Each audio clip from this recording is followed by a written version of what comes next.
né? Mas toda mãe, ela será dedicada à sua tarefa de forma instintiva. Ela tem uma inclinação instintiva a ocupar esse espaço e a exercer essa tarefa. Pelo menos isso, no geral, é o que se espera, tá? E aí o que ele vai chamar, né, o que o Winnicott vai chamar de dedicação materna primária, né? Que é, digamos assim, a disposição psicológica da mãe, que é da função, né, materna, e nessa experiência como cuidadora, tá? Então, o que basicamente ele vai dizer aí é que a mãe ela tem uma disposição psicológica de forma primária a exercer essa função, quase que sem precisar aprender ou fazer curso, né? Essa é a ideia do cuidado. Então, é a isso que o termo suficientemente boa se refere, e a mãe que age dessa forma. E a mãe que não age dessa forma será usado o termo, então, mãe insuficientemente boa. Ela não foi capaz de gerir, por alguma razão, o seu papel, a sua função em relação a quem ela cuida, aos seus filhos, tá bom? A partir daí, né, a ideia eu chamei aqui de superpoderes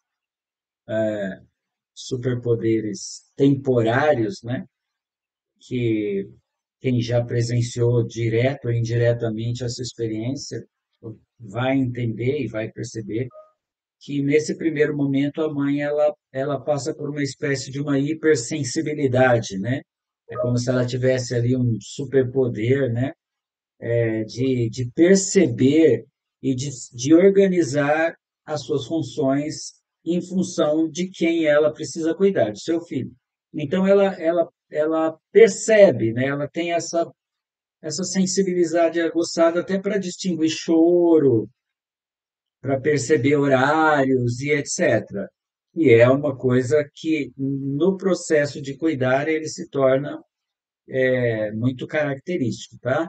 E aí, naturalmente, ela passa a ter, então, uma capacidade de adaptação. A gente vai falar um pouquinho mais à frente sobre isso, mas a mãe, ela consegue se adaptar, por mais que seja difícil, né? E por mais que exija, ela consegue se adaptar em relação à sua criança, tá? Permitindo então que essa criança vivencie esse ambiente estável e previsível, que é o que a criança precisa. Ela precisa de um ambiente relativamente estável e relativamente previsível, né? Que as coisas aconteçam mais ou menos daquela forma sempre.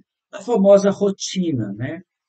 E aí tem a questão, a mãe vai acordar de madrugada, vai viver ali em função de atender a demanda daquela criança, né? E aí, por conta disso, ela passa a ter uma capacidade de renúncia nesse período, né? Que hoje as mães mais modernas, não são todas, mas muitas mães mais modernas já têm dificuldade de lidar com essa realidade, de renunciar, né? De renunciar a si mesmo por um período de tempo a fim de cuidar de um bebê, de uma criança.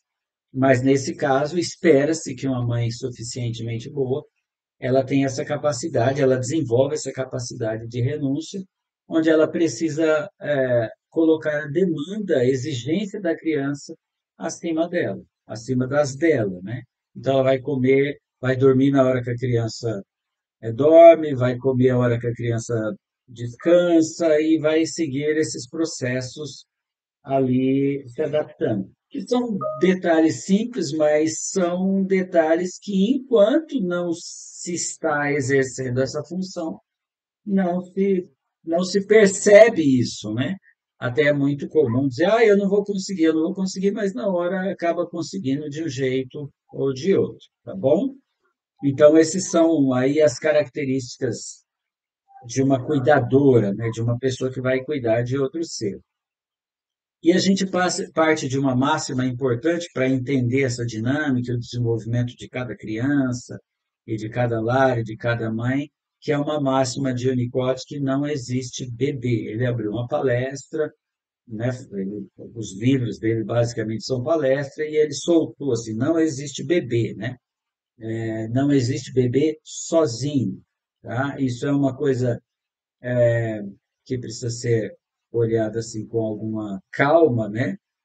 Para que a gente entenda que há um processo de desenvolvimento emocional a partir da relação dessa criança com o bebê, que a gente vai explorar um pouquinho mais no segundo módulo. Mas a ideia básica aqui é que uma criança só existe desde que alguém garanta a sua existência, tá? Então, uma criança, isso vai acontecer na fase da velhice também, né? Por isso que as funções acabam sendo aplicáveis aqui, né? Quanto mais velha uma pessoa fica, mais ela precisa de alguém para existir. E para existir, sozinha ela não consegue algumas coisas, mas a criança especialmente, o velho ainda dependendo, né, a gente quando envelhece, dependendo da condição, da estrutura física, daquilo que se tem, é possível, mas a criança não. O bebê humano, ele só existe se alguém garantir a sua existência, tá?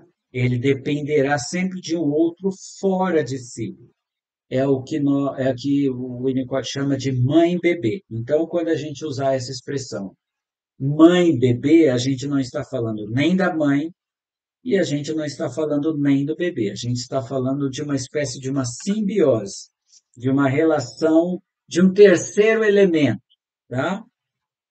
O exemplo é horrível, mas ele é muito didático, né? E, obviamente, talvez vocês não acompanhem, nem precisam, mas tem nessa onda de filmes aí, né, de quadrinhos, de heróis e etc., tem um herói que é muito esquisitão, né, que se chama Venom. Ele é um anti-herói, na verdade. E o personagem, né, ele é a mistura de um ser alienígena dentro de um humano. Então, nem é um e nem é o outro, mas é os dois. Os dois só sobrevivem a partir dessa coexistência, dessa conexão, que é uma simbiose. É quando um precisa do outro para viver. Nesse caso, o bebê precisa muito mais da mãe do que da mãe, a mãe do seu bebê. Mas ainda assim, essa simbiose está formada. Sem essa interação, desse cuidado, essa atenção materna, essa criança ela não vai existir sem esse ser fora dela, tá? É nesse sentido, então, que a gente diz que o bebê não existe sozinho. Ele não é capaz de se autocuidar, vamos dizer assim, tá? Tudo bem? E aí, então, você imagine uma história, pode ser sua, pode ser de alguém que você conheça, né? Você sendo a mais nova de uma família de cinco, ou você sendo a mais velha numa família de cinco. Antigamente, inclusive, os pais tinham 8, 7, 10, né? Um amigo, a mãe, a avó, a mãe teve 11, né? Então, você imagina sendo do meio nessa família, né? Essa mãe não terá condições, não teve, muitas mães passaram por isso. Você tem um filho a cada 1 ano e meio, a cada 2 anos, a famosa escadinha, essa mãe não terá tempo ou condições de exercer um cuidado específico para. Eu vou só silenciar você aqui, tá? Para com isso. Essa mãe não terá condições de cuidar assim individualmente de cada um, né? Numa família de 8, por exemplo, quando a mãe tem os dois, três últimos, a mais velha vai ajudar, especialmente se for uma menina, né? Então, ela é aquele negócio, só tem tempo para os mais novos, porque os outros ali de 2, 3 anos já estão seguindo a vida, os irmãos ajudam, ela não tem tempo específico. Por algum motivo, as implicações neuróticas desse não cuidado da mãe, ele é grande, né? Entre eles, por exemplo, você pode imaginar uma criança, não sei se eu vou dar esse exemplo mais para frente, mas se der eu volto nele, né? Você imagina nessa condição aqui uma criança, uma menina mais velha, de uma mãe que teve 4 ou 5 filhos, a criança tem 8 anos e ela já precisa ajudar, cuidar dessas crianças, então cozinhar, fazer arroz e feijão e comida, e, enfim, você veja as implicações que isso pode ter na vida. Então, muitos adultos, adolescentes, têm sim uma demanda grande em relação à mãe não ter podido dar a essa criança o tempo suficientemente bom para ela. Isso vai se adaptar, obviamente, mas isso é um fato, tá? Tranquilo? Exato. Pode falar. Você está falando desse negócio igual de mães que têm vários filhos. A minha mãe, né, nós somos em 3 filhas. A minha irmã caçula, eu da minha irmã caçula, são 4 anos de diferença. Quatro Aí minha anos. mãe voltou a trabalhar, eu cuidava 4 anos da caçula. E assim, minha mãe voltou a trabalhar, eu cuidava da minha irmã. Sim, Hoje, ela é do que minha mãe.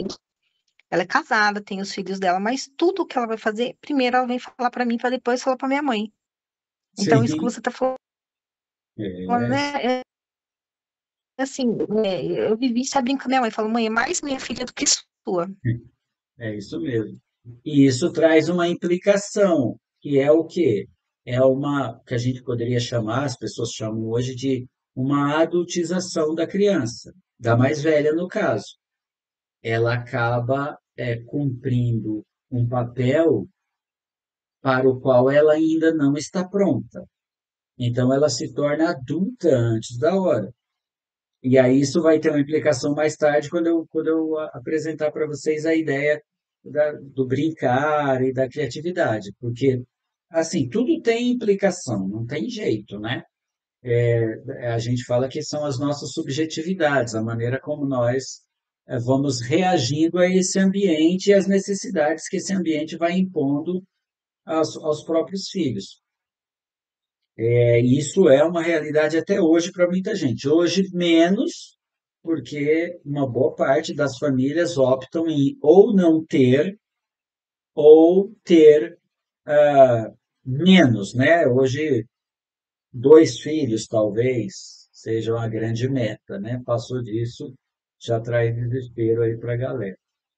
Por isso que a gente precisa olhar para o ambiente como uma forma de adaptação. E aí a gente diz assim, quem se adapta a quem?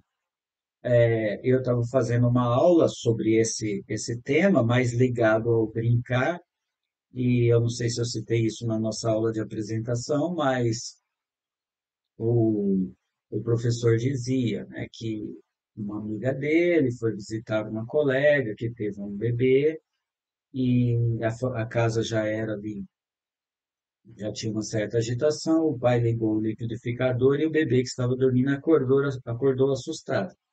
E aí a visitante ali falou, nossa, o bebê acordou e tal. E, e aí a mãe do bebê disse, não, não, não, tudo bem, é assim mesmo. Ele já vai se adaptando à nossa família. Então, para o Winnicott, um bebê nunca deveria se adaptar à família nesses primeiros meses de desenvolvimento. A família que tem que se adaptar a ele, tá? Então, esse processo de desenvolvimento, ele vai dar conta disso. Enquanto mais o ambiente se adaptará à necessidade do bebê, mais ele terá um desenvolvimento saudável, mais tranquilo, né? Então, é justamente essa adaptação do ambiente que vai promover, né, fazer com que a criança alcance o que nós vamos chamar aqui de integração, tá? Então, a criança precisa ser integrada, e ela vai ser integrada a partir das experiências, das vivências que elas têm. Se você considerar, por exemplo, adultos, eu trabalho, né, obviamente, mais com adultos do que com crianças, mas ainda assim, algumas crianças 10, 12, 13 anos, a gente trabalha, adolescente e tal. Então, muitos adultos inseguros, medrosos e dependentes tendem a ter tido muita dificuldade na adaptação quando eram crianças. Talvez até os filhos do meio sofram muito com isso. Cada um vai ter o seu grau de sofrimento, né? A mais velha, porque vai ter que cuidar da mais nova, e a do meio, porque quem cuida, né? Do meio. Então, a do meio, eu falo que a do meio é o limbo, né? É o limbo da Igreja Católica, né? Aquele estado intermediário. E não é incomum esses adultos serem inseguros, porque eles não tiveram um suporte no ambiente que desse a eles uma segurança para que eles tivessem um desenvolvimento saudável e, portanto, não se integrasse de forma natural, vamos dizer assim, porque para o Winnicott a integração, né, o ser humano ele nasce com uma tendência inata a se integrar naquele ambiente social, a mãe, aquela convivência toda. Então, de uma certa forma, a gente precisa sempre se adaptar à realidade. Até no caso de quem tem que cuidar de pais, por exemplo, isso acontece com algum grau de diferença, claro, mas a gente precisa adaptar a casa, fazer rampa, o ambiente tem que ser adaptado para acolher aquele adulto da terceira idade. E no caso, e que ainda pode reclamar, e pode falar, e pode opinar em alguma coisa, né? Sobretudo numa criança. Então, não é o bebê quem deve se adaptar nos primeiros meses de vida. É o ambiente que precisa se adaptar a ele, tá? Então, só para entender que integração é essa. Embora a gente tenha, assim, eu acho que alguém até me perguntou isso na aula de apresentação, né? Sobre a vida intrauterina.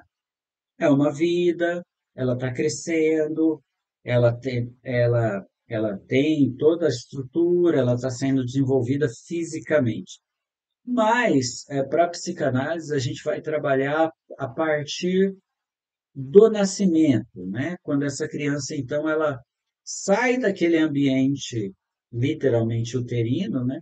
E ele precisa, então, entrar num contexto real de integração.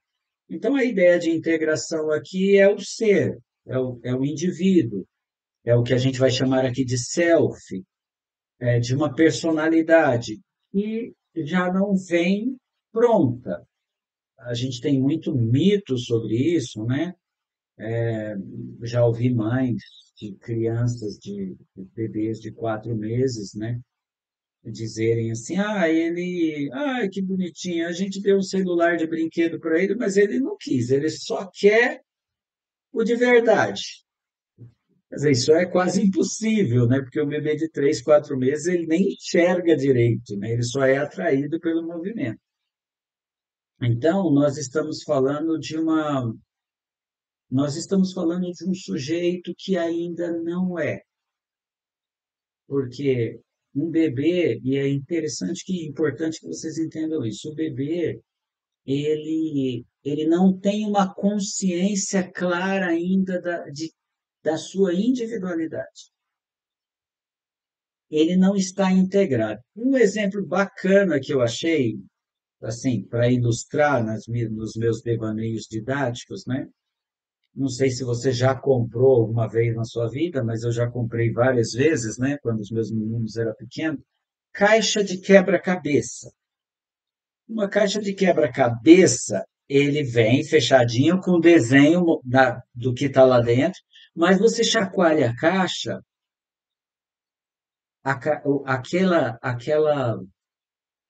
aquela forma, ela está inteira, mas ela está desintegrada.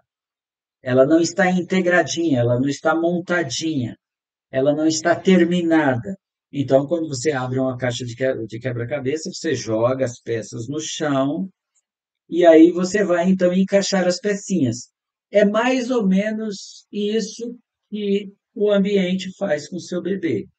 Esse bebê vem, ele vem com uma estrutura, já com potencial a ser desenvolvido. Aliás, eu não posso deixar de dizer isso, que eu digo sempre, né? A gente fala muito de potencial, mas você sabe o que significa potencial? A ideia de potencial está ligada à riqueza escondida.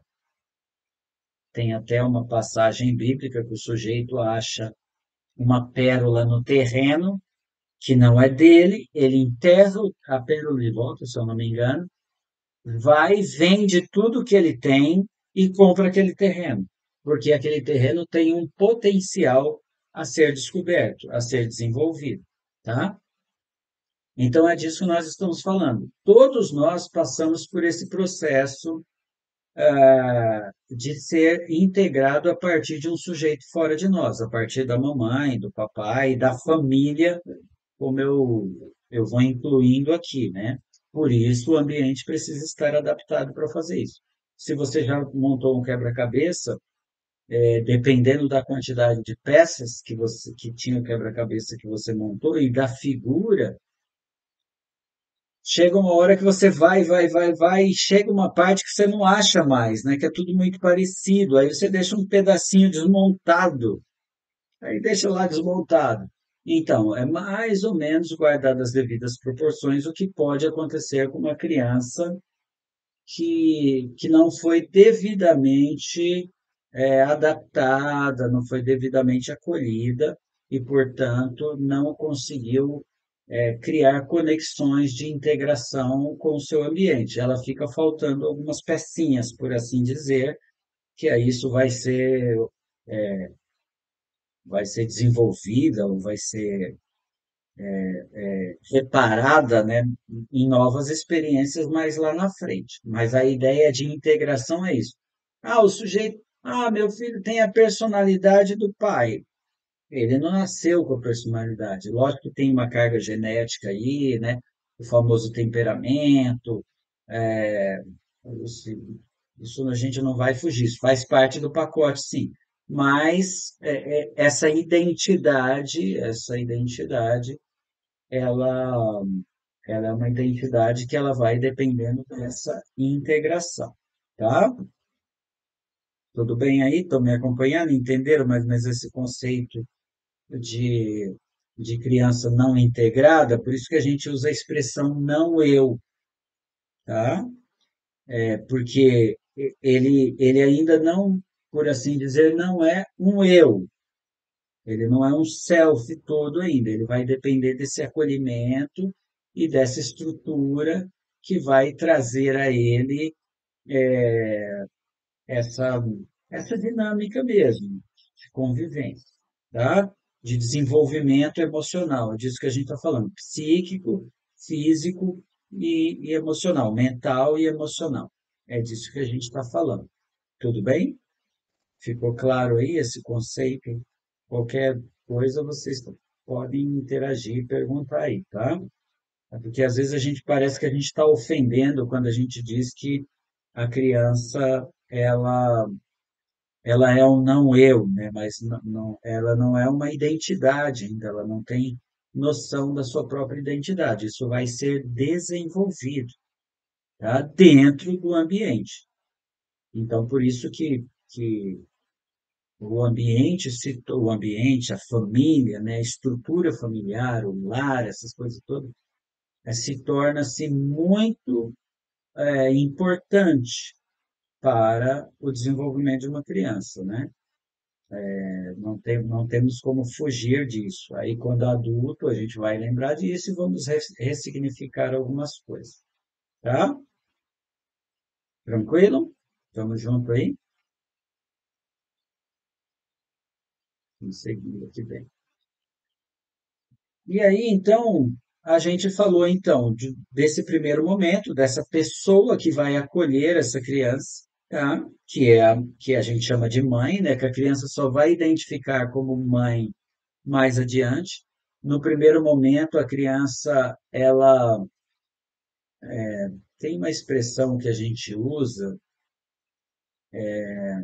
que é que uma psicanalista chamada Melanie Klein desenvolveu, se eu não me engano, que a gente chama de pensamento mágico, tá?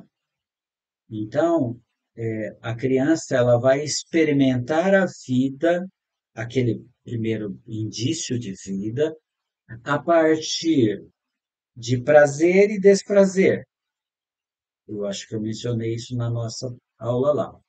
Então, uma criança, ela faz cocô, ela se sente, ela tem um desprazer, um desconforto. A mamãe vem, aquela pessoa vem e troca, e então ela passa a ficar confortável. Então ela vai desenvolvendo, por assim dizer, um pensamento de que ela exerce um certo poder sobre esse outro fora, né? Vamos chamar assim, fora dela, e que ela controla essa criança. Um dia, a mamãe está sempre atenta, hipersensível, qualquer coisa a mãe corre. Um dia, um dia, depois de, sei lá, 2 meses, 3 meses, né? A mamãe está lá cansada, né? Enfim, e aí ela levanta, passa o café e coloca o café na xícara e quando ela vai tomar o café, a criança chora. Aí ela diz assim: Ah, quer saber? Vou tomar minha xícara de café primeiro. E aí isso vai demorar 40 segundos, 1 minutinho, 2 minutinhos, que seja, e até eu vou falar disso, que é importante mesmo, né? Porque a gente está entrando num tema aqui que é você conduzir a criança da dependência absoluta, porque nesse primeiro estágio ela tem uma dependência absoluta quando ela nasce, quando ela precisa ser acolhida, sem o outro ela não vive, tem essa relação mãe-bebê, uma dependência absoluta, mas ela precisa caminhar rumo a uma independência relativa.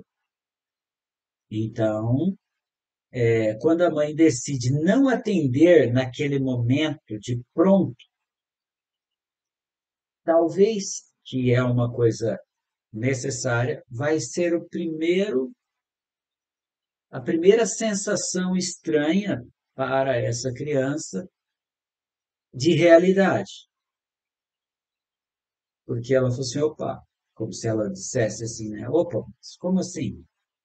Eu sempre fui atendido prontamente. E nesse caso, eu não fui atendido prontamente. Então, essa pequena frustração é necessária para iniciar um processo rumo à independência relativa, tá? Ambiente adequado. O que é um ambiente adequado? Né? Um ambiente adequado é aquele que promove o desenvolvimento emocional e saudável de qualquer criança. E aí, de qualquer lugar, né? Você vai colocar o seu filho numa escolinha, o que você procura? Uma escola que, de alguma forma, promova uma possibilidade de que aquela criança se desenvolva de forma saudável, fisicamente e emocionalmente, né?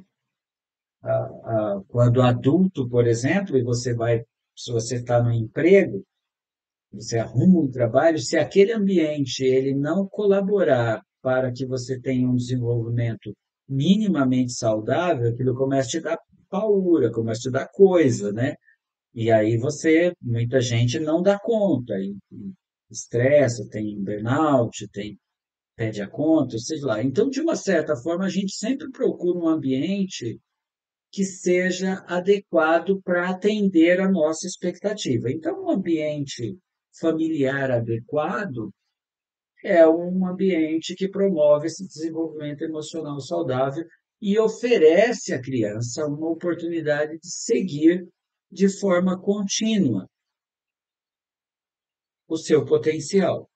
Tá? Então, ela vai, de forma contínua, desenvolvendo aquele potencial que ela tem de forma permanente e natural. Tá? Vamos supor que, por alguma razão, essa mãe tem uma depressão pós-parto, ou por alguma razão, essa mãe. É um filme muito pesado, assim, que eu sempre que eu falo desse filme, eu recomendo que as pessoas não assistam, né? É um filme muito bom, né? Muito bom, mas quer dizer, é pesado, eu falo pesado para mim, né? Porque tem coisa que eu tenho que digerir devagar, assim, né? É um filme chamado Precisamos Falar sobre Kevin. É a história, um filme que fala sobre o filme é meio drama, meio trágico, tá? Mas ele vai falar da relação ou da não relação que a criança desenvolve com a sua mãe, justamente porque ela não consegue, naquele ambiente, suprir essa criança. E aí isso tem um desenvolvimento, assim, no filme é bem trágico mesmo, né? Não significa que toda criança vai acontecer o que acontece lá, mas e não acontece mesmo, né? Mas assim o filme mostra de forma bem dramática a dificuldade que uma criança passa por não seguir um processo de continuidade saudável. Então, se a mãe tem uma depressão, se a mãe está triste porque o pai, o pai da criança lá, enfim, ela namorava e o pai e ela ficou grávida e o cara não quis assumir, foi embora, e aí ela tem que dar à luz sozinha, a família não apoia, e ela entra numa crise. Então, isso vai comprometer o desenvolvimento natural dessa criança, né? Desenvolver o potencial dele de forma natural. Então, o ambiente vai, digamos assim, atrapalhar um pouco esse processo de desenvolvimento, tá? Tudo bem? Se eu não me fizer entender aí, você pergunta que eu tento esclarecer de forma mais lúdica e mais didática, tá? Então, o que nós estamos falando? O que vai fazer essa criança se desenvolver bem?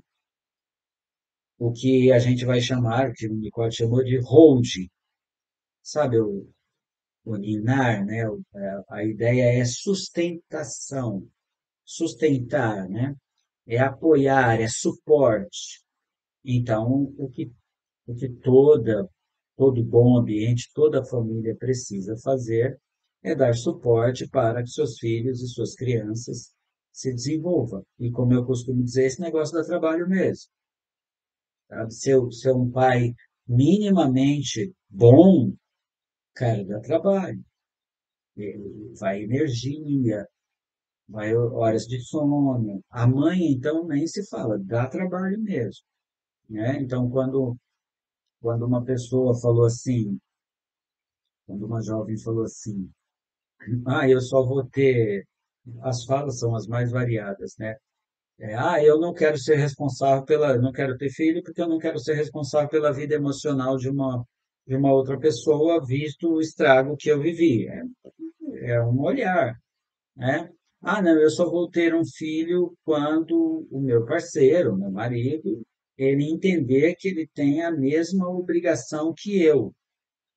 É justo e importante. Mas, no caso, eu digo, seu parceiro precisa ter mesmo essa percepção. Só que você tem que entender que a maternidade ela paga um preço ainda maior, porque existe 9 meses de gravidez e pelo menos mais uns 3 a 4 meses de aleitamento ali, de amamentação, que o pai não pode fazer absolutamente nada. Então, se a mãe, se a mulher, né, não entender que ela vai se transformar de forma até sacrificial por pelo menos um ano, no mínimo, aí ela não vai dar conta, talvez, disso, né? Então, são coisas que fazem parte dessa adaptação, de você dar essa sustentação, tá? Que é essa ideia, então, capacidade de segurar, de conter as angústias da criança. esse suporte que a gente precisa ter para conter as angústias que uma criança tem, que a gente ninguém lembra das suas próprias angústias, né, de forma objetiva. Isso é muito interessante também, porque quando você sofre um problema nessa fase, isso não, isso não será percebido na sua mente, porque uma criança ainda está no processo de formação. Então, o que faz uma criança sentir um trauma? O corpo. É no corpo que a criança sente. Por isso que, para esse teórico, trauma é uma falha do ambiente em cuidar, em cumprir o seu papel, em conter as angústias e aflições que essa criança pode ter. Que é isso que vai dar a ela a segurança para pôr para fora todo o potencial que ela tem naturalmente nela. De ser uma criança saudável, de correr, de brincar, de pular, de quebrar coisa, de mexer, de brigar com o irmão e essas coisas, né? Mas aí precisa do suporte. Então a ideia do hold é isso, é o suporte, tá? A gente está falando de uma passagem, então, daquela criança que tinha uma dependência total e absoluta e vai caminhar rumo a uma independência relativa, tá? Tranquilo? Estamos junto aí, né? Uma coisa, Sim, é, tá falando de trauma, né? Uma criança, esse trauma dura quanto tempo? Vou colocar o meu caso.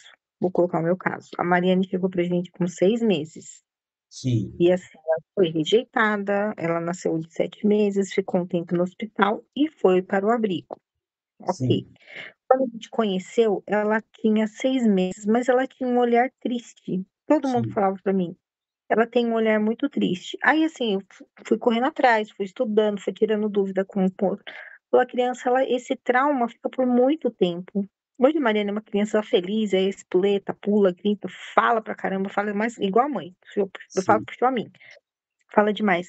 Mas, assim, uma dúvida que eu tenho, a Mari, quando ela veio, eu acho que a genitora dela prendeu muito a barriga. A Mariane só dormia com a cabeça, assim, ou na cabeceira do berço, empurrando, sabe? empurrando, Ela tem apertando, né? apertando. Aí passei no psicólogo, ele falou assim, isso é um trauma que ela tem. Falei, mas quanto tempo vai ficar isso? Bom, não dá pra saber. Então, isso é muito doido e muito difícil até da gente precisar, por quê? Porque a gente fala, vamos falar assim, né? É, psique soma. O que que a gente está falando? A gente está falando de um psiquismo e de um corpo. E a gente tem a mente, que é a percepção do cérebro que vai entender. Vamos supor que você foi assaltada na rua. Você, o seu psique fica abalado, o seu corpo fica enrijecido e o seu cérebro vai tentar entender essa, foi um assaltante, tal, eu tô ansiosa por causa disso, agora vou ficar com medo de sair na rua. Então, uma criança não consegue elaborar essa experiência. Então, se ela não consegue elaborar essa experiência será sentida no corpo, psiquismo, corpo. E aí o corpo vai apresentar algumas coisas. E eu, eu- ela, ela me autoriza a dizer isso, né? Mas eu atendi uma pessoa e eu fiz até um trechinho lá no meu Instagram sobre isso. Pedi autorização para ela, para usar a fala dela, né? De que, eu já nasci ansiosa, porque eu nasci de 7 meses. Então, isso é impossível. Isso é impossível. Talvez a sua mãe tenha sido ansiosa para que você nascesse logo, que era o caso. Então, uma criança ela não consegue interpretar isso. Então, ela tem um trauma que ela não consegue exprimir. Porque quando a gente fala de trauma, minha mãe me abandonou, eu fui filha mais velha, eu fui filha do meio, meu pai foi embora de casa. Quantos anos você tinha? Eu tinha 8, eu tinha 7. Já se elabora isso de alguma forma.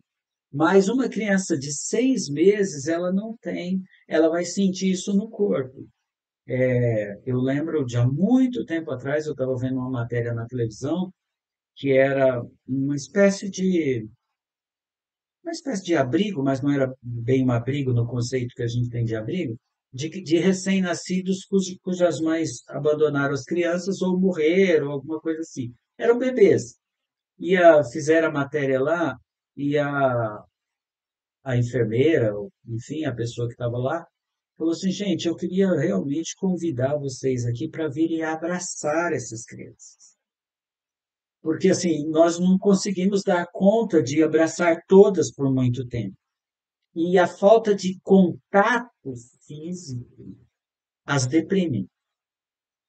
Então, quanto tempo dura? A gente não sabe exatamente. Talvez esse acolhimento que você tenha, que você fez, né, você, sua família, seu marido, esse acolhimento faça com que ela, à medida que ela vá compreendendo toda essa estrutura, ela ressignifique isso.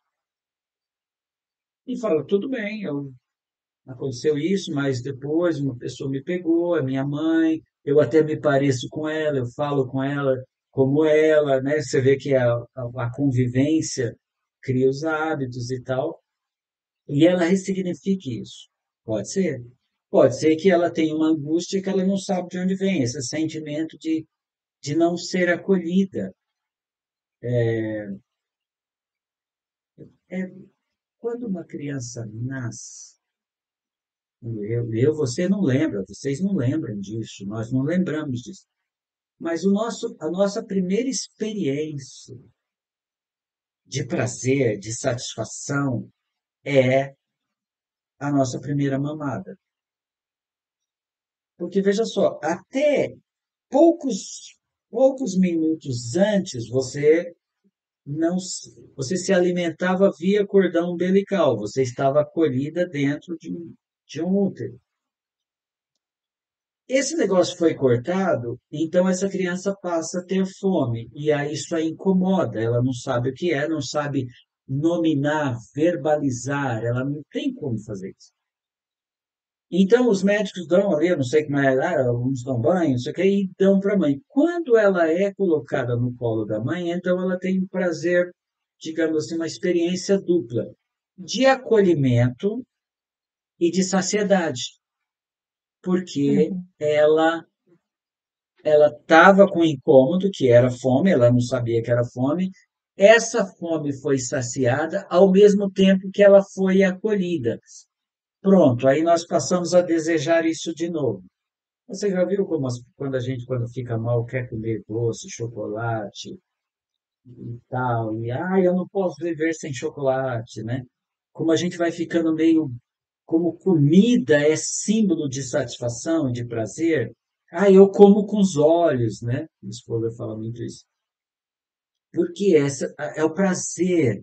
E isso vai forjando a gente a partir desse desenvolvimento. Você imagina uma criança que não passou por essa experiência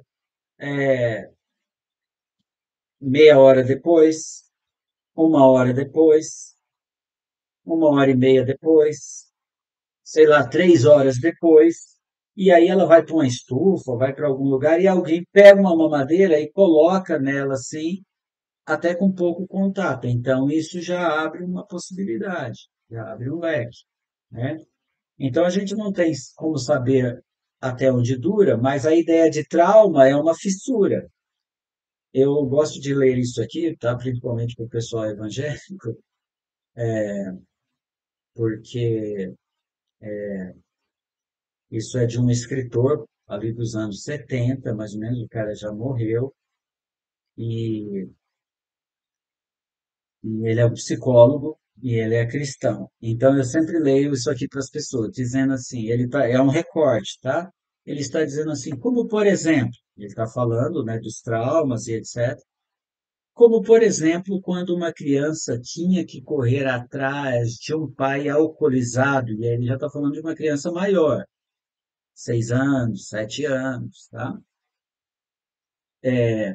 Quando uma criança tinha que correr atrás de um pai alcoolizado que estava a ponto de matar a mãe dele. E depois, então, ele tem que correr atrás para agarrar o facão antes que o pai dele o fizesse, diz David Sims. Essas cicatrizes ficam enterradas por longo tempo e depois provocam mágoas e ilhas inexplicáveis. Ah, porque eu só tenho tanta raiva do mundo assim, né?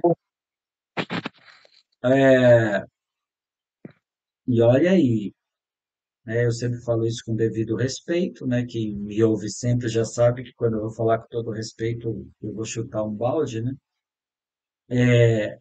Elas não são sanadas pela conversão, nem pela santificação, nem pelos outros benefícios comuns da oração. Tudo está registrado em nossa mente, em nossa psique. As lembranças estão todas gravadas e vivas lá dentro, por assim dizer, né? Dentro da gente, e elas vão afetar diretamente os nossos conceitos, sentimentos, relacionamentos conosco mesmo, com os outros, inclusive com Deus. David Summers, que eu não tenho nada a ver com isso. Então, eu falo sem me comprometer, né? Mas veja só, fica para a vida, normalmente, né? Fica para a vida. A pessoa nascia ansiosa. Cara, você não tem como nascer ansiosa. Você não nasceu ansiosa, você não nasceu deprimida, isso é uma coisa que vem a partir de experiências que você vivencia. Então, mas Ferenczi tem um conceito que é tão lindo que eu chamei, que eu desenvolvi, né, em uma palestra, que assim, a gente precisa ir em direção ao endereço da mágoa. Por isso a terapia é tão importante. Obviamente eu estou devendo, porque na terapia você vai para o endereço da sua mágoa e lá, somente lá, você consegue então ressignificar essa história. O que você vai fazer, o que todos nós fazemos, né? Eu brinco, eu disse para alguém esses dias, eu digo muito isso, que quando a gente vai registrar uma criança no cartório, devia ter lá uma observação, eu me comprometo a pagar a terapia para essa criança quando ela tiver 17, 18, né? 15 anos, porque ela vai precisar. Então, o que você vai fazendo? Vai fazendo o seu trabalho, vai acolhendo, entendendo que o seu acolhimento é um acolhimento novo, mas não elimina necessariamente a falta que ela teve. Então, ela tem esse e não tem esse, os dois juntos. Em algum momento, dependendo do desenvolvimento dessa criança, da segurança que ela tiver, da, né, da percepção de vida, talvez esse que ela tem absolva, né, absorva, isso aí, né? Envolva, né? Assim, marca um compromisso para sexta, com X ou com S. Marca para quinta, vai, assim a gente não tem problema. Mas pode ser que aquilo que ela tem envolva o que ela não tem e o que ela não tem passe a ser menos importante. Mas ainda assim continua lá, envolvido por essa nova experiência. E aí ela dá conta. Ela vai dar conta. Mas se ela não tivesse sido adotada por uma mulher como você, por um homem como seu esposo, e não vivesse numa pessoa falante, agradável, talvez esse que ela não teve absolvesse, né, envolvesse toda outra qualquer experiência que ela viesse a ter no futuro e ela não aceitasse nenhuma delas. É imprevisível, na verdade, mas o trauma ele tende a nos acompanhar. Nesse caso, a linha que eu trabalho é uma linha que eu estou buscando trabalhar, é uma linha bacana, porque a gente tenta também olhar isso que a gente mesmo não lembra, que é uma experiência empírica, é uma subjetividade que a gente não lembra. Por isso, a tarefa, né, dessa família desse ambiente familiar, é ir facilitando, é ir acompanhando essa transição entre uma dependência, porque nesse caso a sua menina, né, ou a menina, né, como ela chama, Mariane. a Mariane. Nesse caso, a Mariane, ela não viveu a experiência da dependência absoluta. Alguém cuidou minimamente dela nesse período, mas não de forma suficientemente boa. Então, agora ela foi acolhida, ela vivenciou uma experiência de dependência total de forma um pouco mais tardia, e aí ela vai caminhar para a independência. O que você vai perceber lá na frente são os sinais de como ela vai lidar com essa independência relativa. Eu acho que isso é bacana, porque a ideia aqui é que, à medida que a gente vai se desenvolvendo, a gente vai buscando a nossa independência. As mamães tendem a dizer, né, isso é uma coisa que eu brincava muito com o pessoal lá no Guarani, é muito comum ouvir as mães dizerem assim: ai, queria que não crescesse, queria que ficasse sempre pequenininho, né, com 2 anos, é tão fofinho, é tão lindo, né? E eu falo, sim, mas se ela tiver 35 anos com uma mentalidade de 2 anos, você não vai gostar. Porque a vida, quer vocês gostem ou não, é desenvolvimento. É uma busca pela independência e pela percepção de quem eu sou. E isso, quem facilita ou dificulta é a própria família, o próprio ambiente, a própria mãe. E aí aqui a gente pode, né, até aquele tema que a gente levantou lá na aula de apresentação, e é pensar sobre o tipo de mãe, né, o tipo de cuidadora. Se é uma mãe mais raiz, né, se é uma mãe mais Nutella, como você falou lá, mas isso também passa pela nossa própria experiência, como filho. A forma como eu decido ser pai ou mãe passa pela experiência que eu tive como filho. Em alguns casos, eu tive uma experiência que eu quero reproduzir ou que eu quero melhorar. Em alguns casos, não, eu não tive uma experiência boa, então eu preciso construir uma experiência diferente, tá? E aí isso vai depender, né? Assim, eu já conversei com crianças, com garotos, né? Adolescentes, pré-adolescentes, como a gente chamava antigamente, né? Que que não tinham assim segurança diante do seu pai, por exemplo, né? Ah, meu pai é muito assim, eu não consigo falar isso para ele, é difícil, ele é muito rigoroso, né? Minha mãe é uma mulher muito exigente, muito rigorosa, então isso vai implicando nesse desenvolvimento. Então, o que a gente precisa prestar atenção aos sinais de autonomia, né, de independência, vamos chamar assim. Primeiro lá no começo que a criança começa, é aquela coisa da curiosidade, da mexeção, né, nos objetos, né, os primeiros sons e tal, não necessariamente nessa ordem, né, mas a ideia é que um bom ambiente ele não inibe essa coisa espontânea da criança. Ele fica atento para ajustar-se às novas fases. Eu já falei muito com os pais, né? Enfim, muito assim, né? As oportunidades que tive. Então, normalmente, o pai e mãe agem mais ou menos assim. A criança chega ali numa fase, um ano, um ano e pouco, 2 anos, que ela vai mexer muito nas coisas.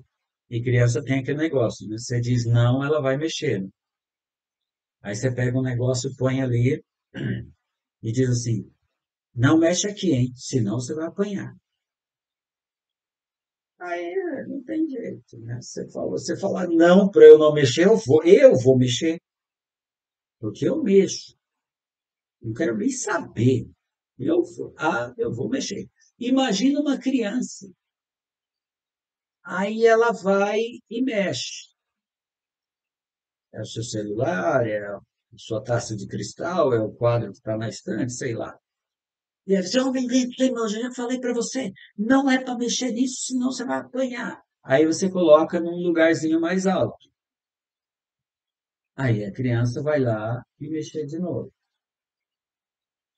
Aí você, mas menino teimoso, quer apanhar mesmo, né? E coloque então em cima da estante. Então, aí a gente vai falar de limite, porque o que você não, obviamente, eu não sou a favor de que se bata em criança, mas o que você está dizendo é que se ela mexer, ela vai ser castigada. Se ela mexe e não é castigada conforme você disse, então você abriu um precedente.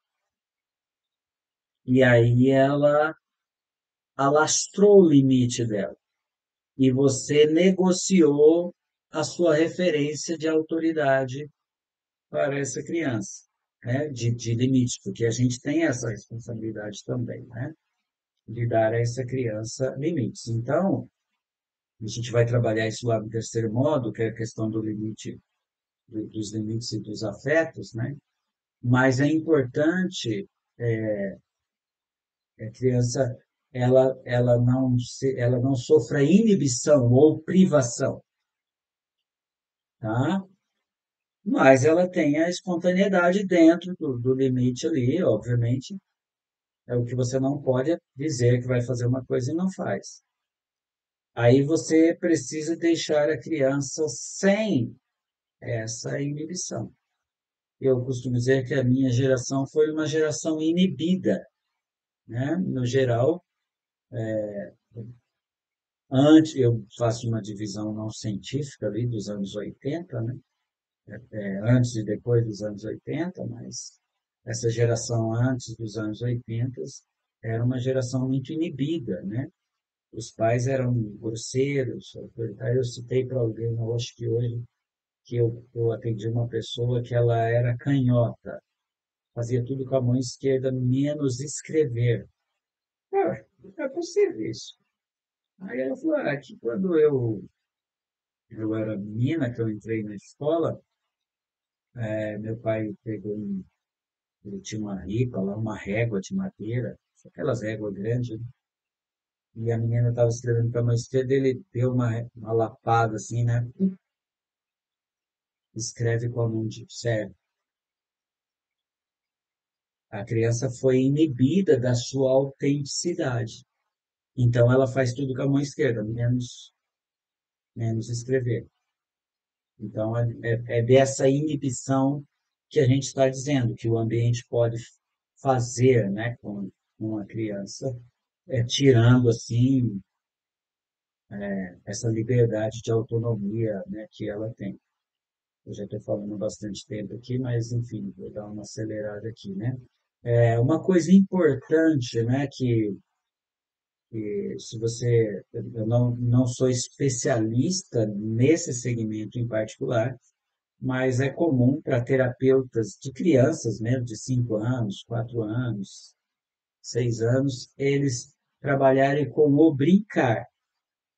Então, a gente fala do brincar assim de uma forma muito séria em psicanálise por causa de Winnicott, que era um médico pediatra. Então, um sinal de autonomia é o estímulo das crianças para os jogos e brincadeiras. O brincar nesse contexto, então, não se refere apenas ao entretenimento, mas uma oportunidade de uma construção de um eu, de um self saudável. Tá? Então, são as experiências criativas e autônomas do brincar que trará confiança e independência relativa àquela criança. Então, o que o ambiente precisa fazer? Permitir, observar, estimular e até suportar, né? às vezes a bagunça, aquela que aí os pais também não têm paciência, né? Os pais modernos, não sei se isso se aplica a pais não modernos também, sei lá. É que houve uma época que a criança brincava no quintal, na rua, sei lá, né? Mas, assim, a criança vai experimentar, né, a sua autonomia, a sua confiança nesse ambiente controlado. Porque você sabe que se você não é uma pessoa totalmente segura, se você não é uma pessoa totalmente confiante, se você não é uma pessoa totalmente resolvida, possivelmente você teve alguma dificuldade nesse processo de um ambiente que não deu suporte a você desenvolver a sua autenticidade. Então é muito comum dizer assim, ouvir assim, minha mãe sempre dizia assim, essa menina é traquina mesmo, essa menina, ixi, essa menina, isso é danada mesmo, isso aí não tem jeito não, né? E aí são expressões que, na verdade, vão moldando aquilo. Se o meu ambiente, se a minha mãe está dizendo que eu sou uma pessoa difícil, então eu sou uma pessoa difícil. Ela está se reconhecendo a partir do olhar do outro, né? E aí o que acontece? Quando ela sai para o mundo, ela sai com esse estímulo, com esse olhar. Então, essa coisa da inventividade, da criatividade, né? É muito importante. É muito comum ouvir adultos dizer assim, eu sou muito racional, eu não sou criativo, né? Então, se você pegar uma filha, uma menina, ou um menino, né?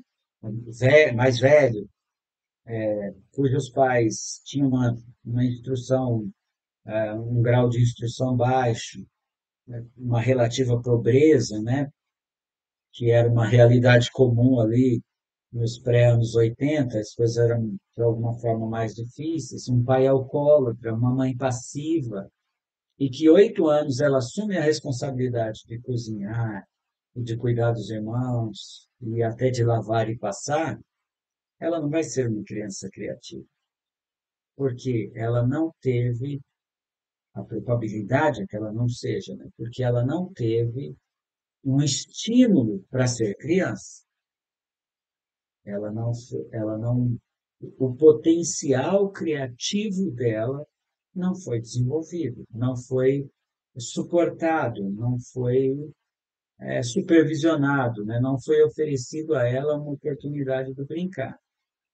Ou essa geração mais recente agora que brinca com celular, né? Eu falo que a gente não. Eu estou resgatando um DVD aqui com meu filho mais velho, né? Eu tenho um monte de DVD aí e tal, eu sempre gostei, a gente comprava muito. E aí, agora que esse negócio de streaming, tem filme que eu quero assistir que eu não acho, né? E eu fui, pô, tem esses filmes aí. E descobri que eu tenho 3 DVDs em casa, além dos videogames dele, que pega DVD também.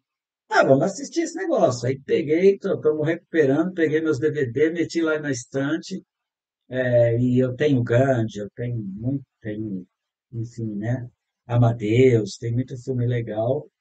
E porque, assim, você volta para trás, né? Você fala, vamos explorar isso. E aí é uma experiência lúdica diferente, né? Agora, você pega uma criança hoje, meu, isso é assustador. Eu falo, e aí a gente estava dizendo o seguinte, cara, esse filme aqui que nós temos, porque nós alugamos, aqui em casa, nós alugamos filmes em locadoras, DVD em locadora, até o limite do limite. Eu tinha uma locadora aqui perto de casa que ela resistiu bravamente. E aí, enquanto ela estava resistindo, estava alugando. E a gente tem filme que nós compramos de 2016. Então, veja só que coisa doida.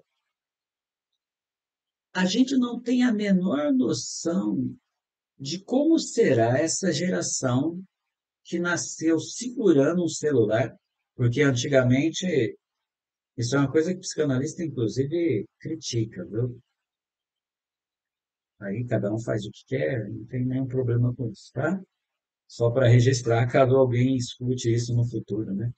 Cada um faz o que quer. Mas a verdade é que quando o seu bebê era dado para você no hospital, você olhava para ele, "Oh, meu bebê." Agora você pega e olha para o selfie, né? Para o marido que está tirando a selfie.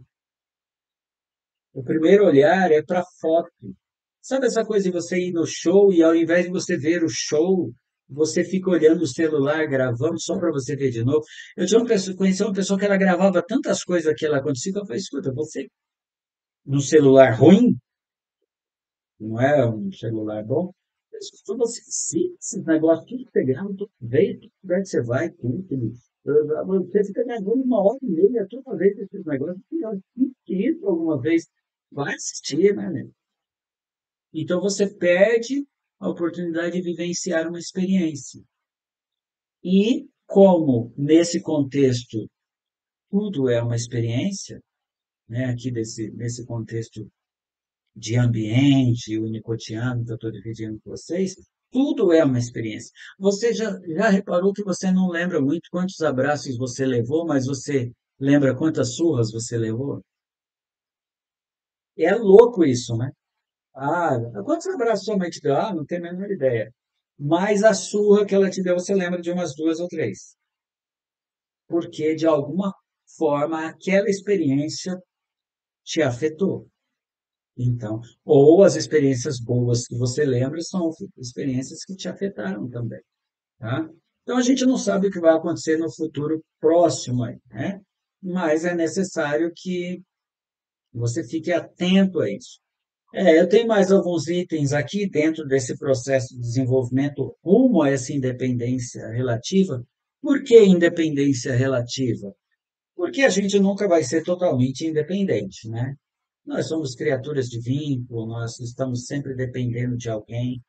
Então, a ilusão de que nós somos independentes, ela não é totalmente realidade. Mas a verdade é que você vai sendo autônomo, vai sendo original. Então, dentro disso tem aí o deslocamento, né? O conceito, ele vai desaparecendo e vai se transformando, que é o conceito do holding, do suporte. Você vai transferindo esse suporte para a professora, né? Para babá, você vai dividindo isso, né? O ambiente nas relações, na convivência com as pessoas, espaços físicos, brinquedos, eu já disse lá na aula, né, de apresentação do tal do homeschooling, né, que alguém me disse, eu queria educar meus filhos em casa, aí tem um grupo na internet, compra, se a pessoa puder, tudo bem. Você pode educar os seus 3 filhos em casa sem que eles vá à escola. Você vai precisar, obviamente, de uma empregada para cozinhar para você, de um babá e etc. Enfim. Mas a verdade, o que eu disse é que a escola não é só um ambiente de aprendizagem, ela é um ambiente de experiência social, de convivência social, né? Então você vai olhar o ritmo de cada um dentro desse processo, né? Cada um filho nesse sentido não tem o mesmo ritmo que o outro. A mãe tem que aprender às vezes a largar, o pai tem que aprender a largar, né? Enfim, no resumo da obra, a ideia é exatamente essa, né? A tradução dessa dependência absoluta para essa independência relativa é um processo dinâmico que vai se estruturar, se organizar, se fundamentar a partir desse cuidado, desse apoio que, que a família dá, né? Que a mãe dá, que o pai dá.